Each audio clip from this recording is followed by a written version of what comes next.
এই প্ল্যান্টার সম্বন্ধে কারো আইডিয়া নেই যে এই ব্যবসাটা এত হিউজ মার্কেট আছে ব্যবসাটার, এটা করুন, এটা করলে অন্তত মাল আপনার মোটামুটি একটু চোখ কান খোলা রাখলে মালটা বিক্রি হয়ে যাবে। যে ব্যবসা শুরু করবে প্রথমে সেই লাভবান হবে। ইউজের প্রোডাক্টের ম্যানুফ্যাকচারার বাড়লেও না একটা মার্কেটে চাহিদা থাকে, কারণ এটা রিইউজ হয় না, সব একবারই ওয়ান টাইম ইউজ হয়। তো এর জন্য এই মার্কেটে বিক্রি করা খুব ইজি। অ্যাপ্রক্স 70 থেকে 80 হাজার টাকা প্রত্যেকেরই বাঁচে।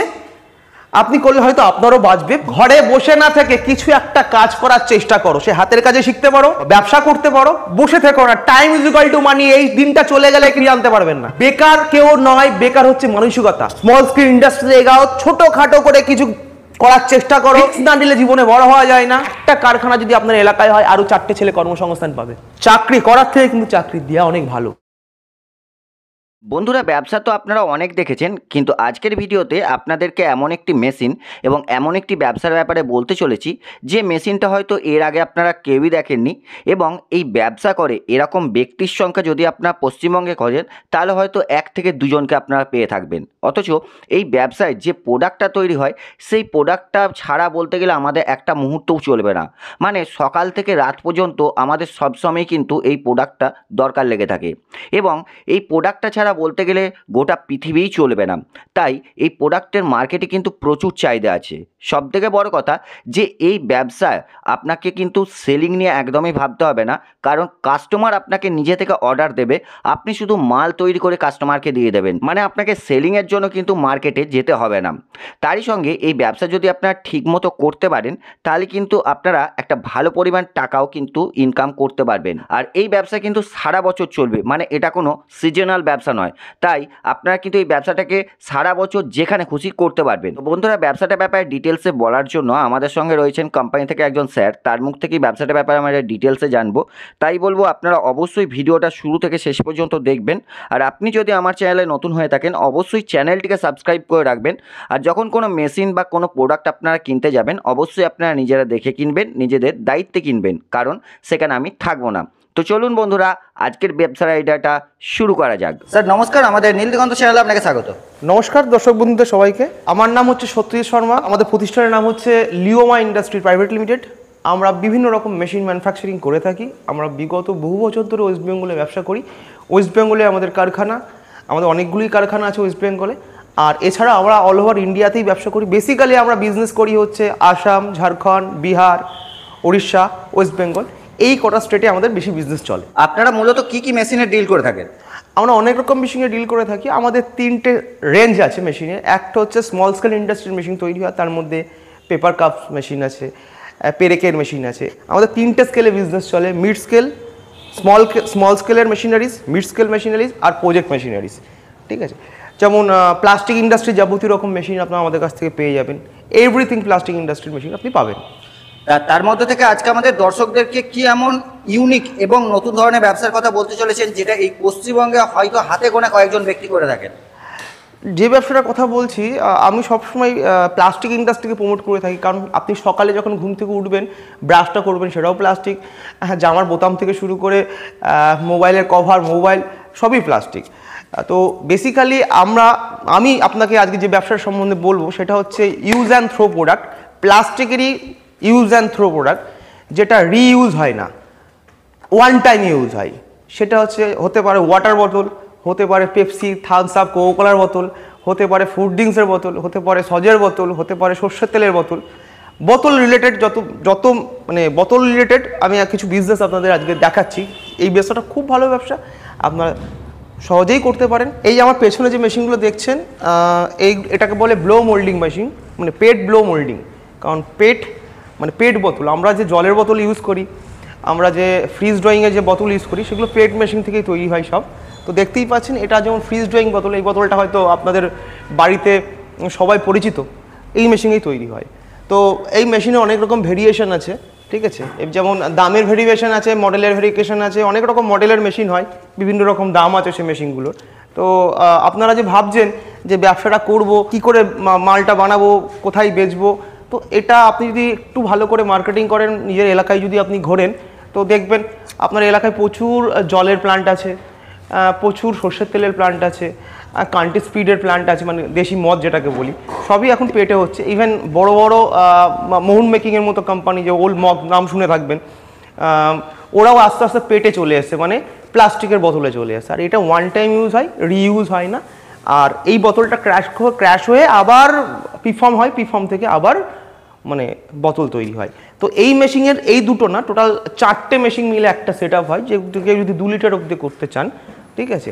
আর মেশিনের দাম কি আছে না আছে, আমাদের নাম্বার স্ক্রিনে যে নাম্বার আছে ওনাকে ফোন করলে আপনাকে গাইড করে দেবে কীভাবে কি ব্যবসাটা কীভাবে করবেন, আপনি কোন লোকেশনে আছেন, আপনি মার্কেটিং কীভাবে করবেন, সেল কীভাবে করবেন, আমাদের এক্সিকিউটিভ আপনাকে পুরো গাইড করে দেবে। তাই এই যে বোতলগুলো তৈরি হতে গেলে র মেটেরিয়ালস হিসেবে কি কি লাগবে? র মেটেরিয়াল লাগে পিফর্ম, ঠিক আছে। পিফর্ম এটা যেমন 2 লিটারের পিফর্ম, এটা থেকে এটা হয়েছে। এটা প্রথমে হিট হয়, তারপরে ব্লোয়ারে যায়, কম্প্রেসার হাওয়া দেয়, আর চিলারের কাজ হচ্ছে ডাইসকে ঠান্ডা করা। মানে মেশিন, এইসব মেশিনগুলো 24 ঘন্টা চলতে সক্ষম। আপনারা চাইলে 24 ঘন্টা চালাতে পারেন। জেনারেলি এই মেশিনগুলো যারা চালায় তারা মোটামুটি 16 থেকে 20 ঘন্টা প্রত্যেকে চালায়। তা এই যে মেশিনটা রয়েছে, এই মেশিনেই কি সব ধরনের বোতল তৈরি করা যায়? সব ধরনের বোতল তৈরি হবে। একমাত্র টপ ভেরিয়েশনের মেশিনে 2 লিটারের আসবে, 2 লিটার অবধি আসবে। লো ভেরিয়েন্টের মেশিনে কিন্তু 2 লিটার অবধি আসবে না, 1 লিটার অবধি।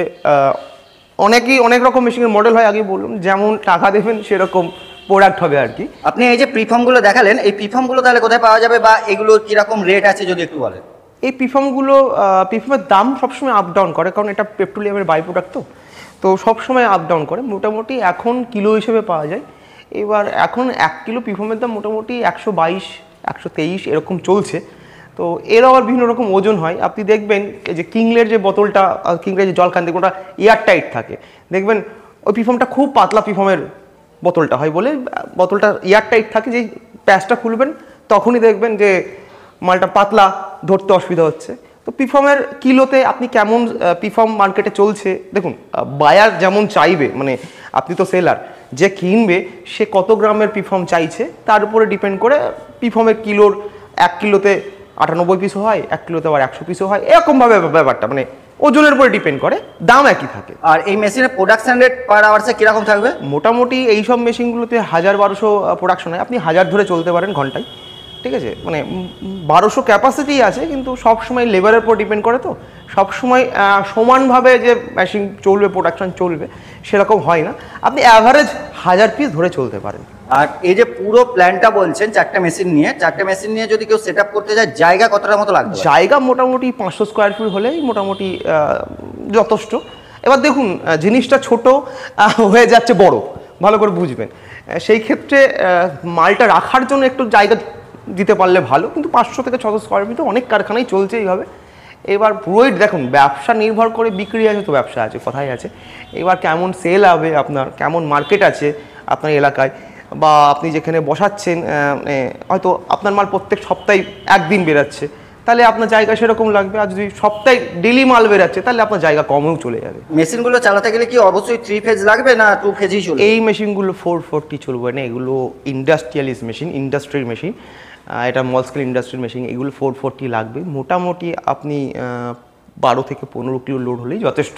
একটু লোড আমি বেশিই বললাম, 12 থেকে 15 কিলো লোড দরকার, কারণ এইখানে একটা কম্প্রেসার থাকে, 12.5 এইচপি কম্প্রেসার থাকে, হিটার আছে, একটা চিলার চলে 2 টনের। তো সেই বেস করে মোটামুটি 12 থেকে 15 কিলো লোড হলে হয়ে যাবে। আমরা তো জানি যে সরকার থেকে মূলত প্লাস্টিক ব্যান করে দেওয়া হয়েছে, তাহলে আপনি প্লাস্টিকের ব্যবসায় মানুষকে কেন করতে বলছেন? দেখুন, একটা কথা বলি, আপনাদের দর্শকদের জানাই, দেখুন, প্লাস্টিক যেটা রিসাইকেল করা যাচ্ছে না সেটা ব্যান্ড হচ্ছে, আর যেটা রিসাইকেল করা যাচ্ছে সেটা। আজকে যদি ওয়াটার ইন্ডাস্ট্রি যদি দেখুন, আগে আমরা দেখেছি থামস আপের কাচের বোতল ছিল, কিন্তু এখন সে বোতলটা কিন্তু প্লাস্টিকে চলে এসছে, পেট বোতলে চলে এসছে। তো আজ যদি প্লাস্টিকের বোতল বন্ধ হয়, তো আপনি আর আমি জল কিনে খেতে পারবো না। একটা কাচের বোতলের কস্টিং অনেক বেশি, আপনারা নিজেই দেখবেন। আমি যেটা এক্সাম্পল দিলাম, আগে আমরা দেখেছি আজ থেকে 10 বছর আগে থামস আপের বোতল, যেটা থামস আপ, কোক, পেপসি, এর কাঁচের বোতল ছিল। আস্তে আস্তে দেখুন 20 টাকা সে পেট বোতল চলে, ছোটো ছোটো বোতলগুলো সব পেটে। এখন কাঁচের হলে অনেক সমস্যা, ব্রেকেজের সমস্যা। এই ওয়াইন কারখানাগুলো, মদের ফ্যাক্টরিগুলো কেন পেট বোতলে চলে আসছে? কারণ ব্রেকেজটা কমছে, আর এই বোতলগুলো রিসাইকেল হয়, আবার পিফর্ম হয়, আবার পিফর্ম থেকে র মেটেরিয়ালস হয়। একটা কথা বলি, সকালে আমি একটু আগেই বলেছি, সকালে উঠে যেটা ব্রাশ করছেন সেটা প্লাস্টিক, ইভেন কোমোটে গিয়ে পটি করছেন সেই ঢাকনাটাও প্লাস্টিকের হয়। কোমোটের মানে বাথরুমে আপনার ম্যাক্সিমাম এক্সারসাইজ প্লাস্টিকের আছে, দেখবেন খেয়াল করে অনেক বাড়িতে ট্যাপ প্লাস্টিক ইউজ হয়, অনেক সস্তায় হয়ে যায় প্লাস্টিকের ট্যাপ। তারপরে আপনি স্নান করে চিরুনি মাথা আঁচড়াচ্ছেন, সেটাও প্লাস্টিক। তো প্লাস্টিক যদি ব্যান হয়ে যায় তো এইগুলো কি করে কি হবে? মানে সকাল থেকে রাত পর্যন্ত আমাদের প্লাস্টিক লাগে। রাতে ঘুমাতে যাচ্ছেন, লাইটটা অফ করছেন, সেটাও সিএফএল যে আমাদের বাড়িতে ইলেকট্রিক এখন যত টিউব লাইট, এখন তো এলইডি হয়ে গেছে, সিএফএল এর সব কিছু তো প্লাস্টিক। একটা জিনিস শুনে রাখবেন, প্লাস্টিক রিসাইকেল যেটা করা যাচ্ছে না সেটা ব্যান্ড হবে, আর সেটা ব্যান্ড হওয়া উচিত। কারণ দেখুন, শুধু ব্যবসার কথা ভাবলে হবে না, পরিবেশের কথাও ভাবতে হবে। এই প্রোডাক্টগুলো যাবতীয় রিসাইকেল করা যায়, রিসাইকেল হয়ে আবারই এই বোতল তৈরি হয়, রিসাইকেল হয়ে দানা তৈরি হয়, দানা থেকে পিফর্ম, পিফর্ম থেকে আবার বোতল। তো এটা রিসাইকেল প্রসেসে চলে বলে এই রিসাইকেল প্রজেক্ট কোনো কিছু বন্ধ হচ্ছে না। বন্ধ হচ্ছে কোনটা? Packaging industry. আপনি প্লাস্টিক একটা ইউজ করছেন, রাস্তায় ফেলছেন, এগুলো ব্যান্ড হচ্ছে। এই যে এই প্লাস্টিকগুলো দেখতে পাচ্ছেন, র্যাপার, এই র্যাপারটা যদি আমি এখন রাস্তায় ফেলে দিই তো পরিবেশ দূষণ হবেই। এই প্লাস্টিকটাও এখন দেখবেন, আরও আপনাকে একটা জিনিস বলি, যেগুলো আমাদের ডাম্পখানা আছে, মানে যেখানে ময়লা ফেলে, ওখানে রিসাইকেল প্রজেক্ট চলছে সব জায়গায়। আমাদের স্টেটে হয়তো, আপনি আমাদের স্টেটের বাইরে গেলে ওখানে মেশিন বসছে, ওখান থেকে প্লাস্টিক বের করা হচ্ছে, বের করে রিসাইকেল করে আবার দানা হয়ে আবার ফিনিশ গুড তৈরি হচ্ছে। তো এই প্রজেক্টটা মানে অনেক দিন ধরেই চলছে, কিন্তু আমাদের ওয়েস্ট বেঙ্গলে এই প্রজেক্টটা খুব একটা চলে না। আপনারা চোখে দেখতে, প্রত্যেকটা যেখানে ডাম্প এরিয়া আছে, যেগুলো ডাম্প হয় মানে ময়লা ফেলে, তো ওখান থেকে প্লাস্টিক খুঁজে বের করে সেখান থেকে দানা তৈরি, এটা কোটি কোটি টাকার প্রজেক্ট। মানে এটা অনেক বড় প্রজেক্ট, বিদেশেও চলে এই প্রজেক্টটা, আমাদের ইন্ডিয়াতেও, আমাদের স্টেটে এখনও চালু হয়নি, হয়তো খুব শীঘ্রই হতে পারে। আমাদের স্টেটের বাইরে অন্যান্য স্টেটে গেলে এই প্রজেক্টগুলো চলে। ডাম্পের মধ্যেই মেশিন থাকে, ওখানে রিসাইকেল হচ্ছে, মানে আবার প্লাস্টিক বের হচ্ছে মাটি থেকে, মাটি আলাদা হয়ে যাচ্ছে, ওখান থেকে জৈব সার তৈরি হচ্ছে। তো রিসাইকেল যেটা করা যাচ্ছে সেটা কোনোদিনই বন্ধ হবে না, আর বন্ধ করে অপশনও নেই। স্যার, আপনাদের কাছে কি এই প্লাস্টিকের যে বোতলগুলো হয়, এই তৈরির মেশিনই পাওয়া যায় না অন্য কিছু মেশিনও পাওয়া যায়, মানে এই প্লাস্টিক মোল্ডিংয়ের ওপর? প্লাস্টিক ইন্ডাস্ট্রির যাবতীয় মেশিনই পাওয়া যায়। এই পেট সিরিজ একটা সিরিজ, তারপরে ইঞ্জেকশন মোল্ডিং আছে, এইচডিপি ব্লো মোল্ডিং আছে, এক্সট্রুশন মোল্ডিং আছে, রিসাইকেল দানার মেশিন আছে, এরকম অনেক রকম মেশিন আছে। তো এই ব্লো মোল্ডিং সেগমেন্টে আমার কাছে 50 ml থেকে 2 লিটার একটা মডেল হয়, আবার 2 থেকে 5 লিটার একটা মডেল হয়, 2 থেকে 8 লিটার একটা মডেল হয়, আবার 5 থেকে 20 লিটার একটা মডেল হয়। মানে আমরা যে জলের ড্রামগুলো ইউজ করি বাড়িতে সেটা হয়। যেমন এইটা, যেমন বিস্কিট জার, এইটা এখন খুব ট্রেন্ডিং একটা প্রোডাক্ট। এখন দেখবেন যে কোনো বেকারির বিস্কুট বা চায়ের দোকানে গেলে এই জারটাতে দেখতে পাবে। এটা থেকেই এটা হচ্ছে র মেটেরিয়ালস, এটা ফুলে এটা হয়, মানে এটা ব্লুইং হয়ে এটা হয়। এবার আপনাকে রিকোয়েস্ট করবো যে মেশিনের সাহায্যে কিভাবে এই বোতলগুলো তৈরি হচ্ছে যদি আমাদের দর্শকদের একটু দেখান। চলুন আমি আপনাকে দেখাচ্ছি কিভাবে হয়, আপনাকে পুরো লাইভ দেখিয়ে দিচ্ছি বোতল কীভাবে তৈরি হয়। আমরা এখন চলে এসেছি একটা রানিং কারখানাতে, দেখতেই পাচ্ছেন এখানে বোতল ম্যানুফ্যাকচারিং হচ্ছে। এই যেমন এটা হিটার, এই হিটারে পিফর্মটা দেওয়া হয়, পিফর্ম হিটারে হিট হয়, মানে পিফর্ম হচ্ছে টাইপ অফ বেলুন, আগেই বলেছি, মানে ওটা নরম হয়, নরম হয়ে ব্লোয়ারে গেল, এবার ওখানে যে যেমন ডাইস লাগায় সেরকম বোতল ধরে, কেউ 500 করছে, কেউ 1 লিটার করছে, কেউ 2 লিটার করছে। এবার বোতলেরও বিভিন্ন রকম ডিজাইন হয়, কেউ সর্ষের তেলের বোতল বানাচ্ছে, কেউ জলের বোতল বানাচ্ছে, এক এক কোম্পানি এক রকম বোতলের ডিজাইন। দেখুন কিভাবে বোতলগুলো তৈরি হচ্ছে। আর একটা কথা বলে নিই, এই মেশিনে কিন্তু ডাইসের প্রাইস এক্সট্রা হয়, তার কারণ এক একজন এক এক রকম ডিজাইনের বোতল বানায়। কেউ ফ্রিজ ড্রয়িং বানাচ্ছে, বাড়িতে যে ফ্রিজে জল রাখি, কেউ জলের বোতল বানাচ্ছে, কেউ সর্ষের তেলের বোতল বানাচ্ছে, সেই কারণে এইসব মেশিনগুলোর ডাইস এক্সট্রা প্রাইস।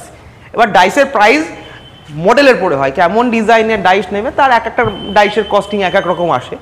তো এই হচ্ছে প্লান্ট, দেখতেই পাচ্ছেন যে একদম রানিং প্লান্ট, এখানে মেশিন চলছে, হ্যাঁ, আর কিভাবে কি কাজ হচ্ছে সবই দেখতে পাচ্ছেন। এই প্রজেক্টটা চালাতে গেলে মোটামুটি একজন অপারেটর আর তার সাথে একজন হেল্পার দরকার, কারণ এই দেখতেই পাচ্ছেন একজনই তুলছে, তুলে মেশিন অপারেট পুরো একজন করে, আর একজন খালি প্যাকিং, গোছানো, মালগুলো তো গুছিয়ে রাখতে হয়, এইগুলো কাজ একজন করে।